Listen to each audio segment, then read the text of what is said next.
2016 թվականի հունվար-սեպտեմբեր ամիսների ընթացքում բանակում սպանության հետևանքով մահացությունների թիվը աճել է 4 անգամ։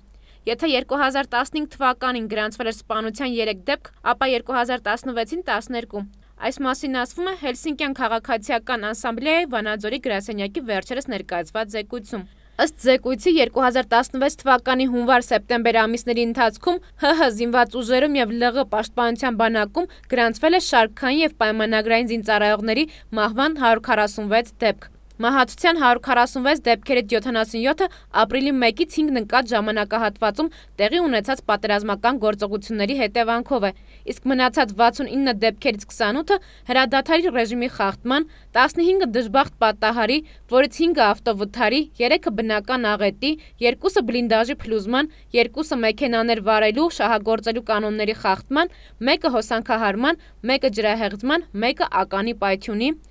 12-ը սպանության, որից 5-ը զենքի հետ վարվելու կանոնների, 3-ը կանոնադրային հարաբերությունների խախտումների հետևանքով, 3-ը դեռևս չհստակեցված հանգամանքներում, 1-ը դիտավորյալ, 10-ը ինքնասպանության կամ ինքնասպանության հասցնելու հետևանքով, 3-ը մարտական ծառայություն կրելու կանոնների խախտման հետևանքով եւ 1-ը առողջական խնդիրների սրտի կաթվածի հետևանքով։ Ըստ զեկույցի, փաստորեն ոչ պատերազմական իրավիճակում մահվան դեպքերի թիվը գրեթե հավասար է պատերազմում զոհվածների թվին։ Իրավապաշտպան Ժաննա Ալեքսանյանը ուշադրություն է դարձնում այն խնդրին, որ պատերազմում եւ հրադադարի ռեժիմի խախտման հետևանքով զոհվածներին առանձնացնելով բանակում մահվան դեպքերի թիվը կազմում է 40, ինչը մեծ թիվ է։ Դա աննախադեպ 40, եթե ասենք, ու հաշվի առնենք, որ այդ պատերազմի օրերին այդքան զոհ եք տվել եւ մենք գիտենք, որ դա զոհեր էին, որոնք ամփոփության կամ հեշտությամբ զոհվածներ էին եւ 80% մոտ 80-ը այս 146-ից ժամկետային զինծառայողներ են, սա պետք է հաշվի առնենք։ Պետք է ասեմ, որ ընդհանրապես չեն մտածում զինվորի մասին։ Ըստ զեկույցի, բացի այն, որի տարբերություն 2015-ի այս տարի բանակում աճել է սպանությունների թիվը, կրկնակի աճել է նաև ինքնասպանությունների թիվը։ Եթե 2015-ին գրանցվել էր ինքնասպանության 5 դեպք, ապա 2016-ին 10 դեպք։ Հելսինկյան քաղաքացիական ասամբլեայի Վանաձորի գրասենյակի ղեկավար իրավապաշտպան Արթուր Սաքունցը այս թվերը խիստ մտահոգիչ է համարում։ Մթնոլորտը զինված ուժերի ներսում վատթարացել է։ Չնայած պաշտպանության նախարարությունը, նախկին նախարար արդեն Սերյան Օհանյանը մշտապես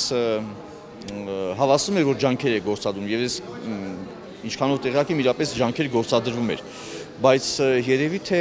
այդ արտաքին գործոնների ազդեցությունը այնուամենայնիվ հանգեցրեցին նաև մթնոլորտի, փոփոխությանը, որի դրսևորումներից մեկը հենց այդ սպանությունների եւ ինքնասպանությունների թվի աճն է։ Ինքնասպանությունները, որոնք 110 հոդվածով նրանք հարուցում են, շատ կասկածելի է դրանք ինքնասպանություններ են, թե սպանություններ են։ Սա ուղղակի զինվորական դատախազության մոգոնած, երբեք գործերով չհաստատված, ես ինքս չեմ հանդիպել իմ պրակտիկայի ընթացքում, որ իրոք իրական ինքնասպանություն է, գուցե եւ լինում են, բայց Հայաստանի բանակում այս տարիների ընթացքը ցույց է տվել, որ ինքնասպաններ այդպիսի մեծ թիվ ինքնասպանների չկան։ Իրավապաշտպան Ժաննա Ալեքսանյանի կարծիքով բանակում զոհվածների թվի աճը պայմանավորված է բազմաթիվ սպանությունների չբացահայտմամբ եւ համակարգում ստեղծված անպատժելիության մթնոլորտով։ Դուք պատկերացնում եք, եթե մենք այդ 146-ին գումարենք նախորդ տարիների 50-ները, 60-ները, 70-ները տարեկան, որ տեղի են ունենում, սա ինչ է ցույց տալիս, որ չեն մտահոգվում իրենք։ Մահացավ, ինչ եղավ։ Ուրեմն զինվորական դատախազությունը փակում, կոծկում է գործերը, գիտեք, իսկ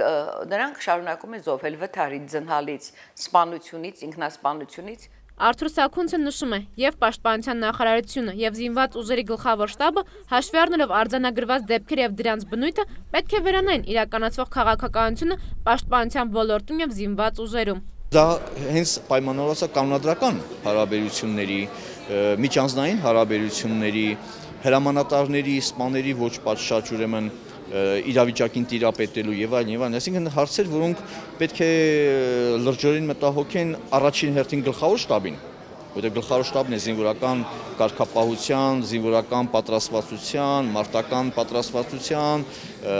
ուրեմն այս հարցերի համար պատասխանատու։ Զաքունցը հիշեցնում է, որ մարդու իրավունքների ռազմավարության գործողությունների պլանի համաձայն Պաշտպանության նախարարությունը դեռ 2014 թվականին համաձայնել էր ներդնել ռազմական օմբուդսմենի ինստիտուտը, որը սակայն դեռ չի իրականացվել։ Զաքունցի կարծիքով այս ինստիտուտը կարող է ազդեցություն ունենալ իրավիճակի վրա։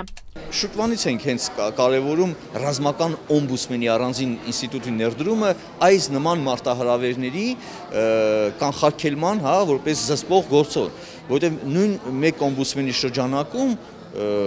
այս կարևորագույն մարտահրավերը դժվար է լուծել։ Ժաննա Ալեքսանյանի խոսքով նախկին նախարար Սերյան Օհանյանը քայլեր իրականացրել է քաղաքացիական հանրության ներկայացուցիչների հետ աշխատելու եւ բանակը առավել թափանցիկ դարձնելու ուղղությամբ, սակայն կարևոր է այլ ուժերի մասնակցությունը եւս։ Ժամանակ է պետք այդ ակտիվությունը, հանրությունն էլ պետք է ունենա այդ ակտիվությունը։ Ես կարծում եմ, որ բոլոր պետական կառույցները, նաեւ հանրային, պետք է հանրային այս կազմակերպությունները հասարակական բոլորի սևեռուն ուշադրության կենտրոնում պետք է լինի բանակը, որ մի զոհը մեզ համար պետք է շատ ծանր կորուստ լինի։ Հոկտեմբերի վերջին Հելսինկյան քաղաքացիական ասամբլեայի Վանաձորի գրասենյակը կներկայացնի նոր զեկույց ապրիլյան պատերազմի ժամանակ զոհվածների մահվան հանգամանքների վերաբերյալ։ Անի Գրիգորյան, Գևորգ Հարոյան, Արմեն Մկրյան, Civilnet։